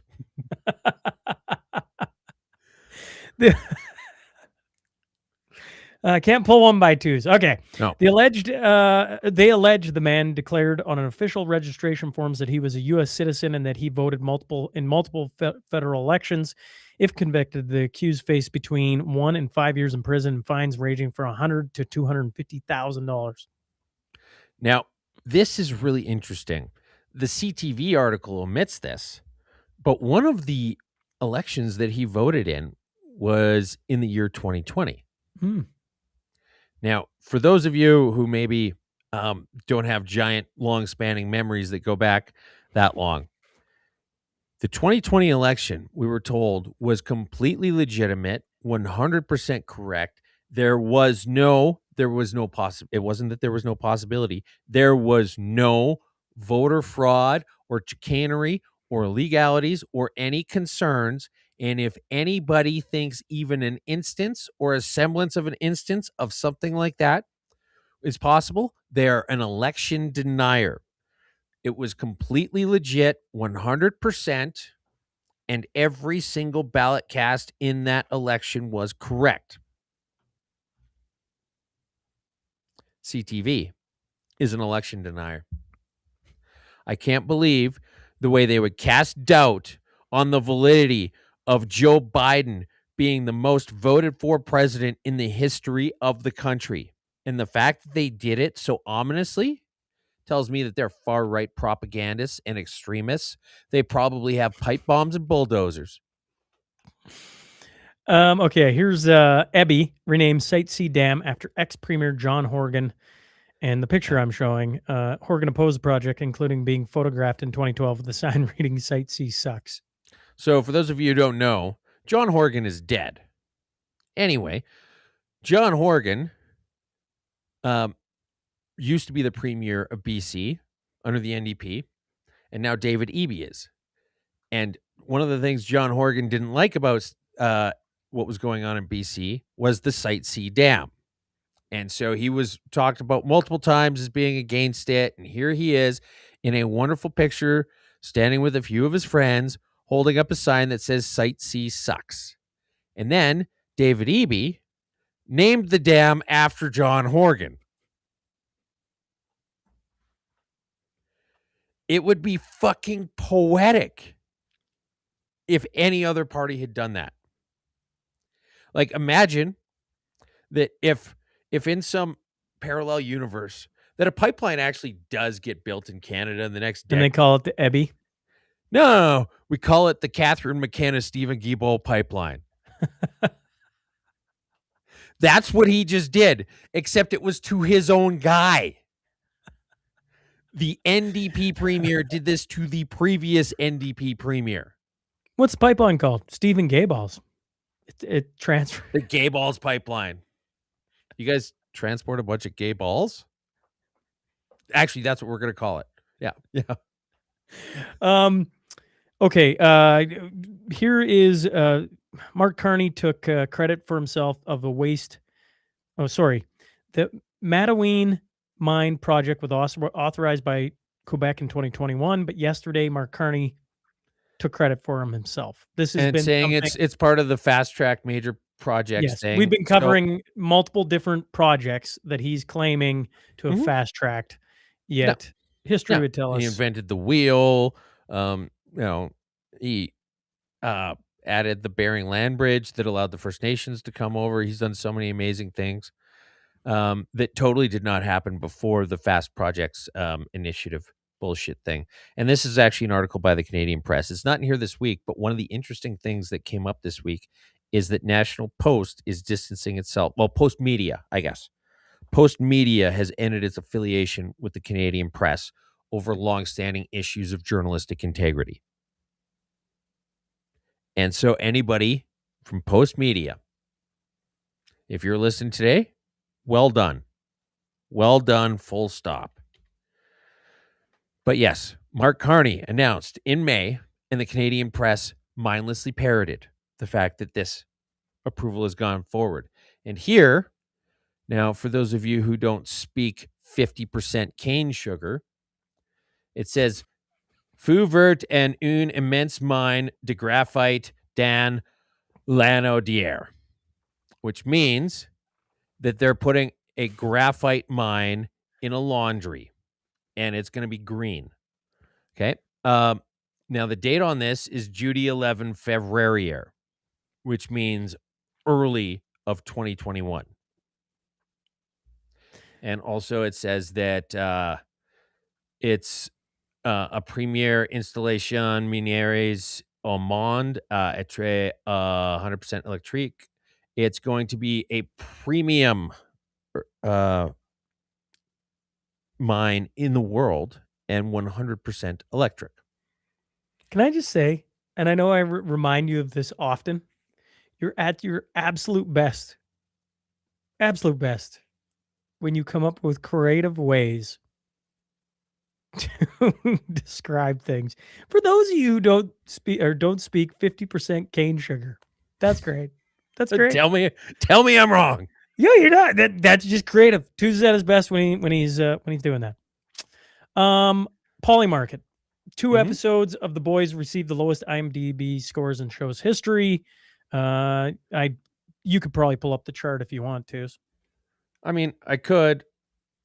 But you don't have to. It's not really. There's not really anything to it aside from The Boys just wrapped up its series finale, and I'm sure you guys saw a lot of the memes and stuff about it. People were talking about it online, and the whole thing was such a fucking travesty. The first season deviated a little bit from the comics. For those of you who aren't familiar with them, and you're okay with things on the very dark side and graphic side, they're phenomenal. They're some of the best graphic novels ever made. They're not Watchmen, but they're not far from it. And they're just absolutely destroyed by Eric Kripke and in this Amazon Prime thing. And so lots of people love the first season. We're kind of iffy about the second season. I think if I remember correctly, I quit watching partway through the third season. I stopped watching about first episode, second season. So I'm like, that's the one where like the Ant-Man guy goes into the other guy's pee hole, right? Yeah. Kind of a fun idea, but it was just trying to be more shocking than... See, the comics had a lot of shocking things that actually had messages behind them. It wasn't just, let's just do stuff for the sake of being gross. They did a lot of stuff that was gross, and meanwhile you're like, whoa, that's quite interesting. That's an interesting take. You know, they did some stuff that was kind of silly and frivolous. Like they had this guy named Moon Knight who was a knockoff of Batman, and he got obsessed with was it like jamming his like just doing like a superhero thing into people's butts. And then the moon started coming towards the earth and he blew it up, or maybe it was an asteroid. And so he went out saving the planet by going up its ass. And it was just kind of this silly sort of like lighthearted This side kind of episode. summarizes the first season of. But here's the thing is that you've got something like an 85 comic book story where they had one that was kind of silly and frivolous. Okay. Rather than the whole thing trying to be as graphic as possible. And they went away. So for those of you who don't know the story, and you're interested in reading the graphic novel, just fast forward a little bit. The big twist with the boys was that Black Noir was a clone of Homelander. And the whole reason why he was there was to be sort of a check on Homelander. If Homelander ever went crazy, the only way you could stop Homelander was with another Homelander. And then it turned out that Black Noir went absolutely insane, as well as Homelander, and they ended up killing each other at the White House. Basically, I think if I remember correctly, Butcher did the final killing stroke on Homelander, but that was basically it. And then the big culmination of the story was Huey fighting with Butcher, who ended up being the ultimate bad guy of the show. And it was just crazy, all the different directions it went in and all this other different shit. And none of it got captured in this show. Look, if you want to do a version of something that's already popular in another medium, great. But if you're just going to tell your own fucking story, just tell your own story. And then it can suck as much as it wants, and it can live and die by its own fucking rules. I never watched the last little bit of Boys. I'm probably never going to. But I don't think I'm missing anything. And anybody who enjoyed the show or anybody who enjoyed the comics does not like the show. And that should tell you everything you need to know about it. It was the same thing with Wheel of Time, except maybe less like butt things. But it's the same thing with so many other implemented. Witcher. Look at what happened with Witcher. They're phenomenal books. And keep in mind that when you read them, they're translated from Polish. So you're already losing a little bit in the translation. And still within that, they're phenomenal books. And they still can't do a good job of it. PM Mark Carney says Canada needs millions of households to switch to electric heat pumps, arguing it will lower energy costs and strengthen the country's net zero transition. He added, when we master energy, we master our destiny. Yeah, I'm pretty sure. Did he just say master our own destiny? When we master energy, we master our destiny. The line from Seinfeld. Being the master of your own destiny is not masturbating. Remember that episode? Where George quits masturbating and turns into a genius? And then he's got that big presentation to do because everybody found out it is that he's taken a until genius. episode 209. Is this our first Seinfeld reference? It might be. Aside from the Festivus episodes. Oh, it's minus the Festivus. Fair enough. Okay, fair enough. Relax. All right. I just mean, anyways, doesn't matter. This might be the most clever thing he's ever said. So if being the master of your own destiny. You should put up a meme of that, too. When we master energy, we master our destiny. And that's exactly it. If we get a bunch of heat pumps, we're just jerking each other off. He went in front of the Greater Vancouver Board of Trade and said, if we get a bunch of heat pumps in this country, we're just jerking each other off. And nobody else picked up on it. Two's picked up on it. You want to show the candidate for mayor of... No.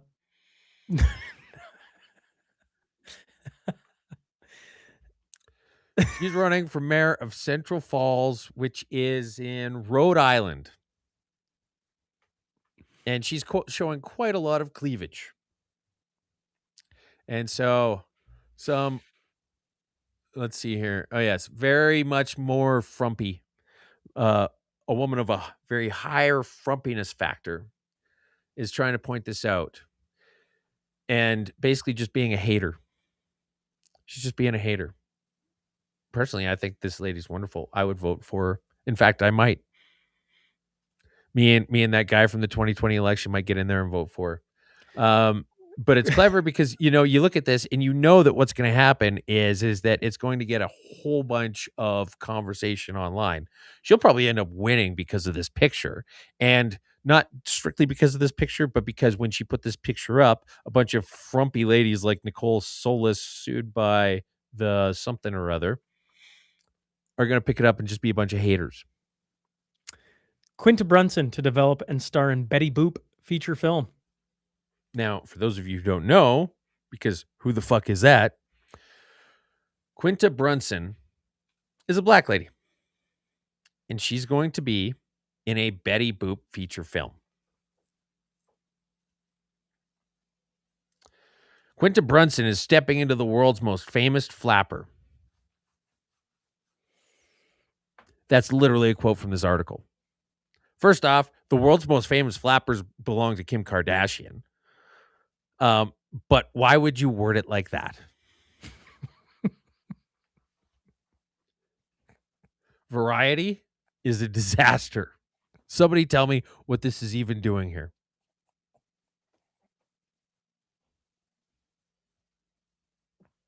Sean. People text us from time to time like they're working out and they burst out laughing or they're driving. I feel like you've had a couple of them today.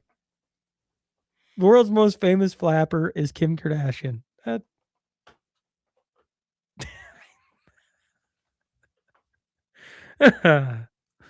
Whew. Happy Friday, folks. Sturgeon Lake Cree Nation claims potential unmarked graves at residential school site near Grand Prairie.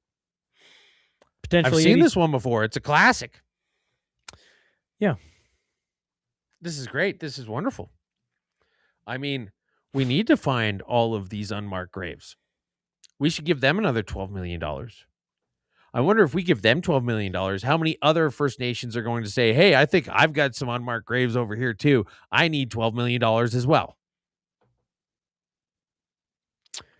Maybe we just say, look, we're not going to give you any funding. The onus is on you. Get yourself a shovel. Give us a little bit of evidence. And if you can give us a bit of evidence, we'll explore this further. That's the fair thing to say. That would have been the fair thing to say at Kamloops. Instead, we spent $12 million on 215 great big fucking nothings. And the thing about it is that people like me, I'm not going to speak for you, but people like me get painted as extremists or far right or residential deniers with residential denialism and how evil and racist we are for pointing this out. And at the same time, when are we going to point out the fact that it's a little fucking baffling that these people are mad that they're unable to find graves of 215 children? We're pointing out that you were unable to find 215 mass graves of children, and you're telling us it's a bad thing? What the fuck is wrong with you? Limited edition condoms will be available at the Toronto Public Health Clinics. Oh, yeah, you can just show the video if you'd like. Well, I don't know. It's just block these shots. One of them says block these shots or block those shots. So FIFA's the World Cup's coming to Canada and the States. Condom TO initiative. And so, yeah. Special edition condoms. Show Mindy Kaling. I don't know. Is that how you say her last name? I didn't realize that was her last name. Anyways, shares the real reason behind her scrutinized weight loss journey. Everybody remembers her, I assume, from The Office, among other things. And no, basically just The Office. She was in A Wrinkle in Time, which nobody saw. She had her own Scooby-Doo remake where she played Velma, a large Velma. Excuse me. She specifically rewrote Velma as being a large person rather than the classic Velma look because of body positivity. and she credits all of this sudden weight loss to hiking and diet. Here's a picture of her that's actually more flattering than a lot of the other ones from about 10 years ago, showing her being on the curvy side of things. And it just so happens that right after Ozempic gets released, all of these previously large women take up hiking and diet. You think she's on Ozempic? It's the magic pill test. See, here's the thing is like when people are like, oh, well, this is better or that's better or, this is, you just ask them, you say, if there's a magic button you can push or a magic pill you could take that would completely change the state that you're in or that this situation is, would you push it or would you take it? Well, Ozempic is literally the magic pill question because, oh, well, you just hate us because we're not the typical perfect body, but we're happy the way we are. And we're actually really healthy the way we are. And everything's wonderful. Okay. But if there was a magic pill you could take that would make you not large, would you take it? Well, the answer, as it turns out, is an unequivocal fucking yes. So all of this body positivity, did you notice that body positivity went away as soon as Ozempic did? You guys brought it up last week. Sports Illustrated, The World is Healing. Victoria's Secret. All of these things, the women's health that basically had to have double-sized fucking covers just to fit how large the women were on the cover for years, telling us that diabetes is actually a good thing, like they're fucking Wilford Brimley or some shit. Turns out it wasn't. They were fucking lying because it was easier than getting on a fucking Stairmaster. But as soon as the magic pill question becomes reality, they all take the magic pill. Mounties nab Foxy Wiener thief. What a great headline, by the way. Hey, that was the Toronto Sun, and that's exactly what it was. Cops didn't lay charges against a wily red fox who made off with hot dog meant for barbecue. Here it is. There it is. They actually did the mashup headline situation. JP Morgan exec Lorna, Hajdini. Hajdini. We brought her up 3 weeks in a row. I know. Every time I see her name, too, I'm like, I still don't know. Anyways, sues ex-banker Chiru Rana for defamation over sex slave allegations. The suit alleges the 35-year-old finance professional who lied about his dad dying to get time off work orchestrated a months-long campaign of false accusations that torched her career, damaged her reputation, and turned her life into a global tabloid spectacle that first lit up on social media last month. There he is. I would just like to point out the fact that we have contributed in some small way to what is inevitably going to be a very large fucking house for this lady. Correct. Mm-hmm. Mm-hmm. Seattle, excuse me.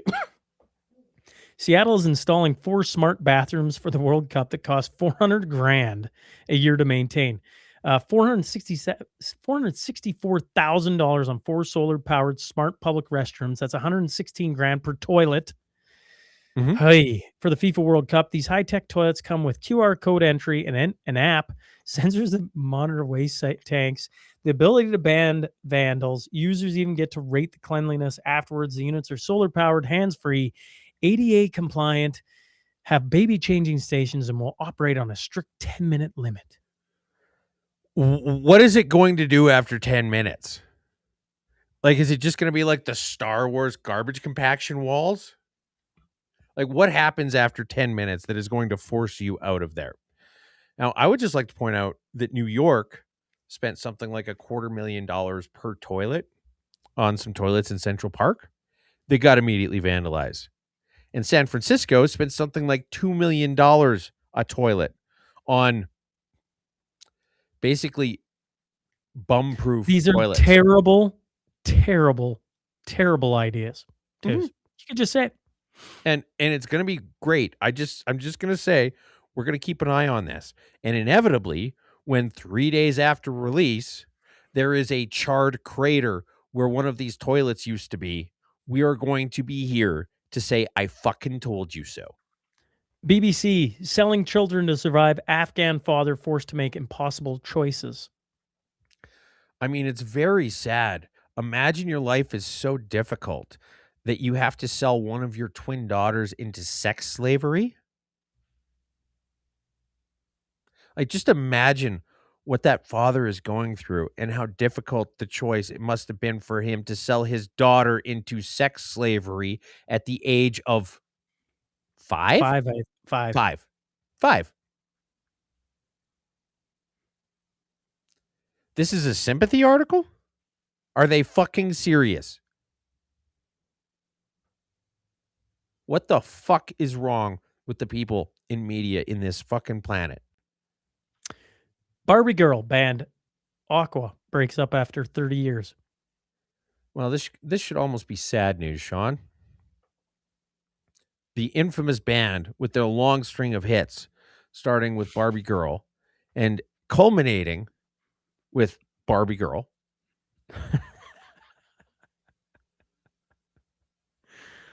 has announced that they're breaking up.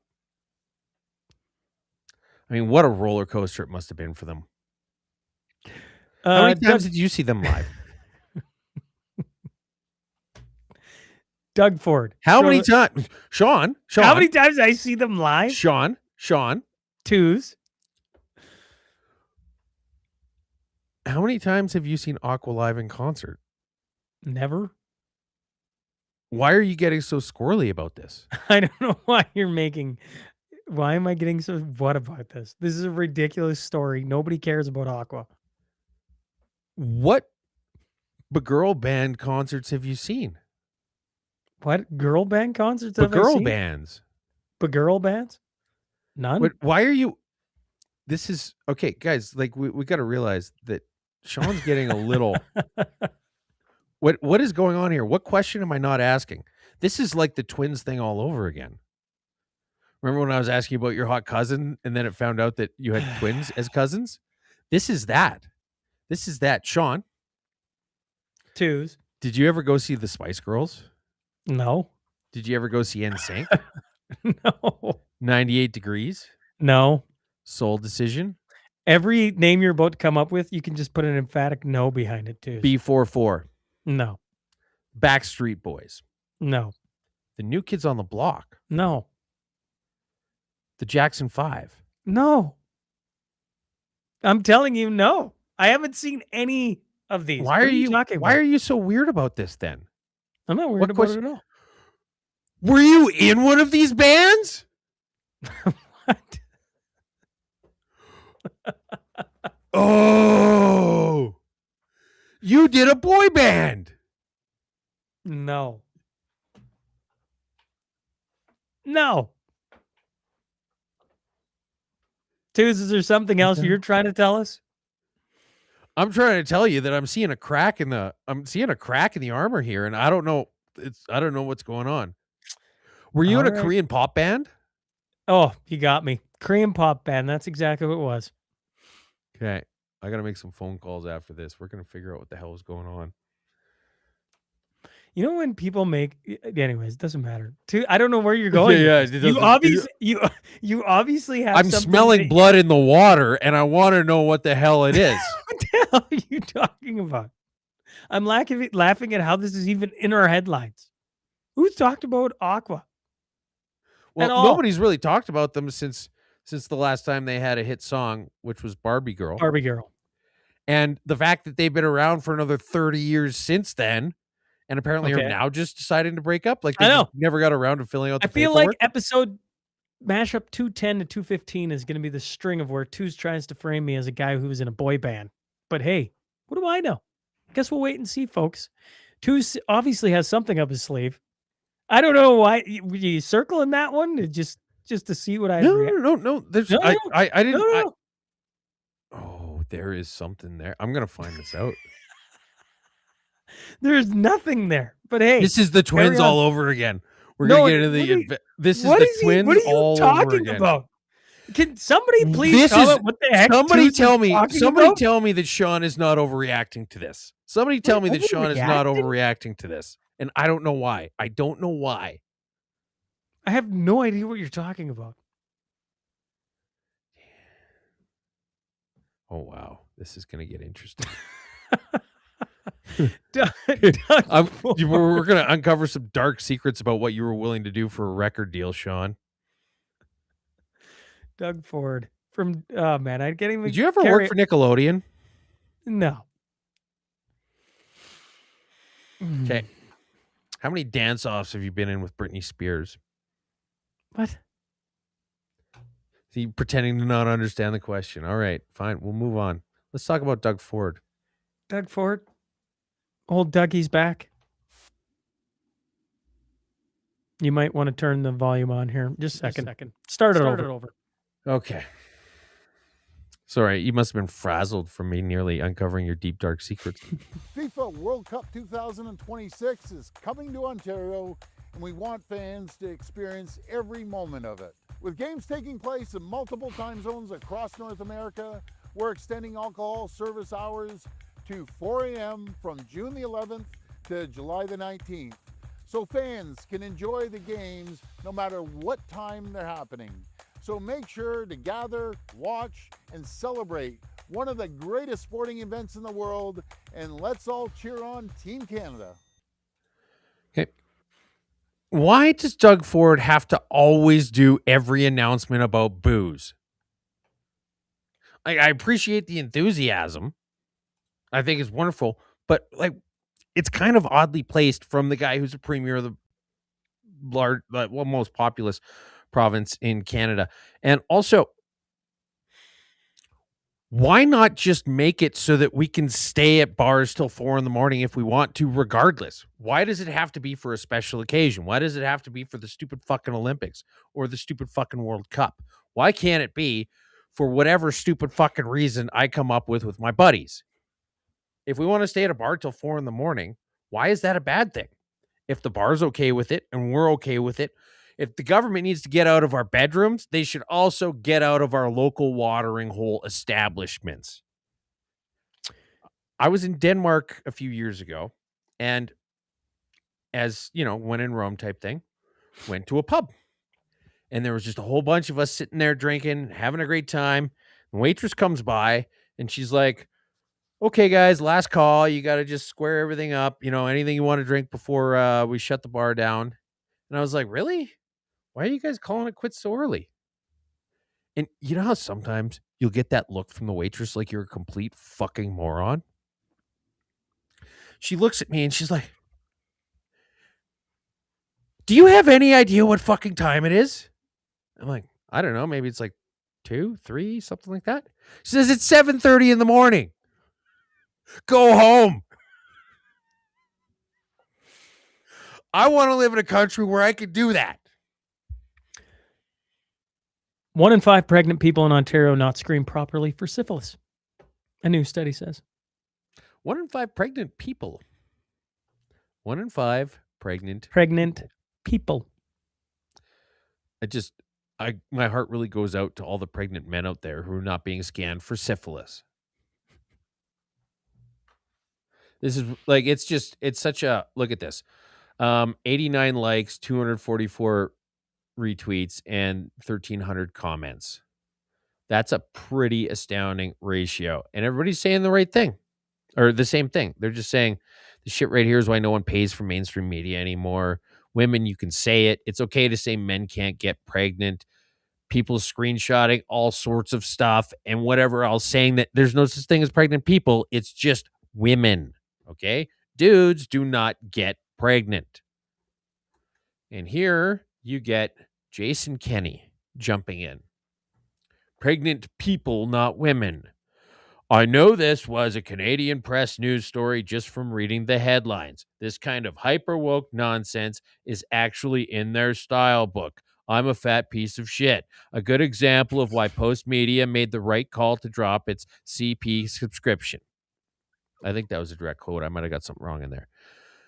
So Jason Kenney, for those of you who don't know, has been going around taking absolutely safe takes on idiotic far left bullshit lately.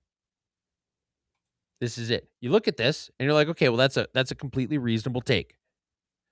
But what he's doing is he's basically straw manning the left inadvertently by taking the shittiest things that they say and do, where opposing it is the most politically safe thing he could do as any sort of a conservative, and then he's opposing it. It's basically, imagine you're gonna be lining up in a tournament, one team versus another, but it's like head to head, and you go up and you be like, give me the Ellen Page of the other side. You got any Stephen Hawkings over there for me to beat up?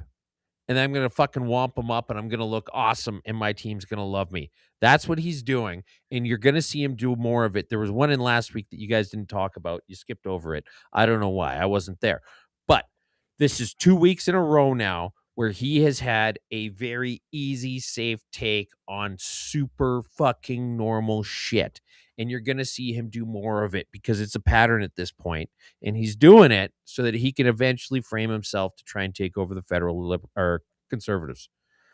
Although he'd be a better fit. I'd love his opinion on notorious vagrant known as PP Poo Poo Man, arrested on horrifying new charges. Okay. No one can hear you reading the headline if you're laughing halfway through it, Sean. Notorious vagrant known as PP Poo Poo Man, arrested on horrifying new charges. Now, you might be thinking to yourself, if his name is PP Poo Poo Man already, what could he be doing that's so incredibly horrifying? Harassing women. Yes. But his earlier flush with the law came after he was arrested for throwing buckets of liquefied feces at 5 random people in Toronto back in 2019. Earned him the title PP Poo Poo Man. Yep. This is fun. This guy took it so seriously that he went and got a clipboard and hard hat. Again, this is straight out of the Hitchhiker's Guide to the Galaxy. When they need to get into that bar and they can't get in, Ford Prefect goes and furnishes a clipboard. And he says that there isn't a place in the world you can't get into with a clipboard. What was that? That heist movie with Clive Owen, where they just get into the bank because they're carrying ladders. This guy saw that exact same thing. He's like, I'm going to put on a hard hat. I'm going to get a clipboard, and then I'm going to be able to get in past security and throw poop at people. PP Poo Poo Man. But it didn't stop there because now he's also sexually assaulting women. Maybe we need to address the reoffense rates in Canada. Okay. Joey Chestnut, turning the sports desk, the reigning champion and 17-time winner of Nathan's famous international hot dog eating contest, will compete in July 4th spectacle while on probation after he pleaded guilty to a misdemeanor battery charge. Mm-hmm. I think we need to read that one more time. Joey Chestnut, the reigning champion and 17-time winner of Nathan's famous international hot dog eating contest, will compete in the July 4th spectacle while on probation after he pleaded guilty to a misdemeanor battery charge. All that is missing to become like the most American thing you could ever possibly say is, I don't know, something about banjos? Like throw a banjo in there somehow. Oh, and maybe an eagle stole one of the hot dogs and you've got it. You've got it. That's it. There's nowhere to go from there. Let's flip to happy news. Bolt CEO says he will let go. He says he let go of his entire HR team for creating problems that didn't exist. Those problems disappeared when I let them go. Funny how that works, hey, Sean? So the CEO of this tech company, they were all of these. Yep. They were an $11 billion valuation in 2022. In 2024, the company had reportedly fallen to $300 million, a decline of nearly 97%. Valuations on tech companies are really tough. Fair enough. And also very fluid. But the big takeaway from this is that the problems disappeared when I let them go. What happened was they had all of these HR issues in the company. What do? Well, there's all of these HR issues. Well, obviously we need more HR people, right? Well, hold on a sec here. Let's think outside the box. What if we just fire all of the HR department? We just get rid of all of them. And then all of a sudden, all of the HR issues went away. They were creating their own fucking problems. And if you've ever had a particularly shitty HR employee in a company you've worked for, you're going to read this and you're going to go, yeah, I totally fucking get it. Man buys 80 Pizza Huts to bring back the iconic version of America missed, and people are losing their minds. Sparks is bringing back the version people actually remember. Red plastic cups, Pac-Man machines, packed salad bars, giant family booths, Tiffany-style lamps hanging over the tables. Yeah. And the interesting thing about it is that the biggest issue that he's been having is sourcing the lamps. I don't know why you can't get them made anymore, but he's trying to buy used ones to restock these restaurants, and it's been a little bit difficult. But I mean, like, how many awesome childhood memories did you have of the salad bar / pizza bar and the Too dessert many. pizzas? Remember, they always had the dessert pizzas, and then your parents would be like, "No, twos, you cannot start with the dessert pizzas. You have to eat other slices of pizza before you get to the dessert pizzas." Or at least that's how it was for me. Lots of good memories. Pizza Hut introduced me to the X-Men. Did you know that? Really? I'd never seen them, heard of them. And then they did some kind of a special run where they had like a kid's meal with like a special X-Men cup and an X-Men pizza box. And then it came with a comic. And I was like, oh, I don't know who this is. And then I started reading and I'm like, oh, this is really interesting. And that was how I started reading X-Men. There you go. And that was Pizza Hut. Final So this one, one hits- 6-year-old boy. Imagine being a 6-year-old boy and finding a 1,300-year-old sword on a school field trip. This is cool news. This is very cool news. I'm here for this all day. Now, believe it or not, they found it in Norway or some shit like that. But yeah, this, folks, we're in the middle of sort of like a gun grab Canada-wide. And if you're a responsible firearms owner, all of your firearms that have now been declared illegal have been sitting in your gun safe for the past several years. This is just a perfect example of why you need to regularly oil your weapons, your tools. Because if you don't, 1,300 years later, your gun's going to look like this. Community notes. Here is what? You missed two. You missed course I Mads did. Mikkelsen. This is, again, the world is healing, folks. Check this out. This is from an interview regarding an upcoming movie. This is a cast and a Danish production, which is entirely Nordic. It therefore has some lack of diversity, you would say, as also new rules are implied in Hollywood. Are you on to? Yeah, sorry, but From the get-go. From the get-go, there is some. Okay. Well, first of all, the film takes place in Denmark in the 1750s. So they're being interviewed about this new movie. And why isn't there any diversity in this movie? You don't have any diversity in this movie, you people. It's all white people. It's all Scandinavians. And so then they push back and they say, well, it takes place in Denmark in the 1750s. You've got an honest, reasonable response as to why there is no diversity in the movie, instead of just being like, oh, shoot, you know what? We're really sorry. Let's just recast the main character real quick. Or we're just going to do some other random fucking thing. No, they're just like, this is a movie that took place. You know what the reporter was trying, or the guy asking the question, he was saying the new rules on diversity basically make Oscar you consideration. Make you ineligible. And the question should have been, do you not care about the Oscar? Right? And then he went, well, what can we do? 1750s. There was a better way to position that question. I understand what he was trying to ask. I think it gets framed as he's asking, why don't you have anybody in it? But actually, as he went on, he was saying, well, in order to be considered for the Oscar, the new rules state, and that would have been like, what do you think of the new rules? Well, how do you tell a story like that and be an Oscar? I agree. You can't. I agree. So if you want to tell that story, I guess it's not going to win any Oscars, and they can go piss up a rope. Nobody watches the Oscars anyway. I mean, the last time the Oscars were even remotely relevant was Chris Rock and Will Smith. Yeah, it And wasn't that was even just a relevant blip. then. And That that was wasn't just even a blip. relevant. Yeah. What's the final good news, Tews? Okay. Henry Winkler has been on a fishing trip for the past several days. The Fonz, and you probably remember him from Arrested Development as well. And he's just been going around just catching every fucking fish everywhere. And look how happy he is. Look at how excited he is. He's just showing all these fish that he's catching. He's just going around fishing. He's just having the time of his life catching fish. And it's wonderful. And I'm here for all of it. I just like seeing people happy sometimes. And there are a few things in this world that can make a man happier than fishing.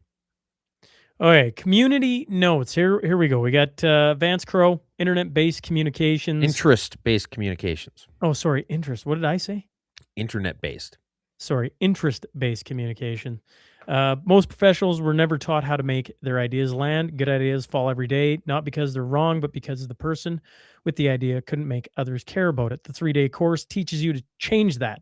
You learn how to understand what the person across the table actually wants and communicate in terms they care about. You work on your own real situations, not hypotheticals. You leave with a philosophy of communication you use for the rest of your career.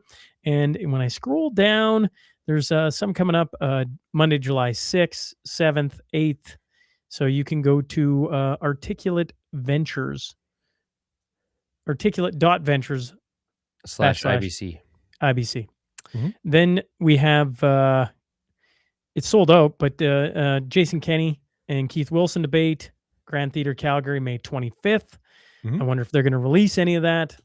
And then you have, where is the title?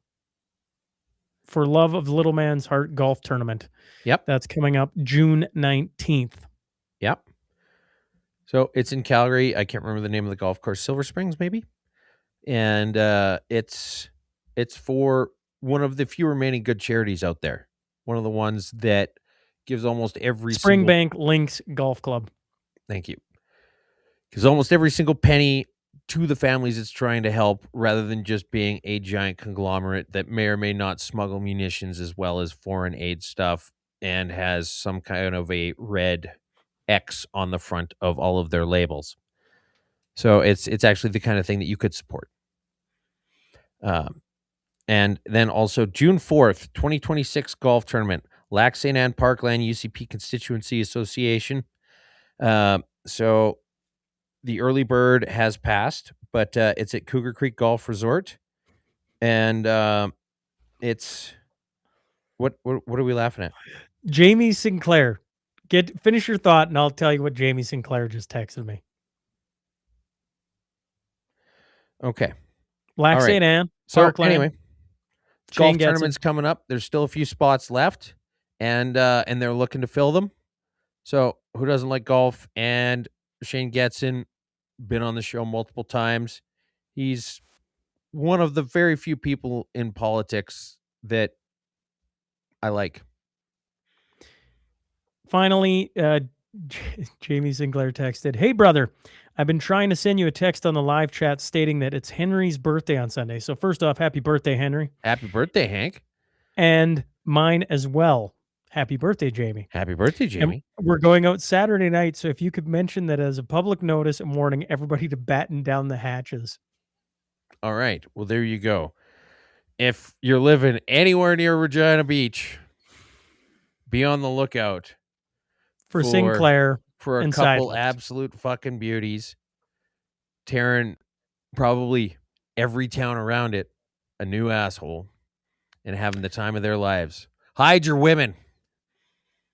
Gentlemen, have a great, safe evening. Happy birthday. And twos, as always, Mashup 209 in the books. We're here every Friday, 10 a.m. Mountain Standard Time. We'll catch up with you guys next week on Mashup 210. Until then, twos. Thanks a lot, everybody. See you guys later.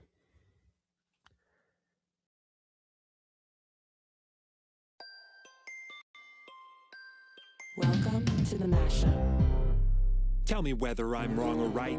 East or west, up or down, side to side. I sit to stand and fall to fly. Of all of my impulsive plans, pop and lock and salsa dances on demand. I follow leading off the map and stop the chatter, scream happily. Welcome to the mashup. Welcome to the mashup. Welcome to the welcome to the mashup. Welcome to the mashup.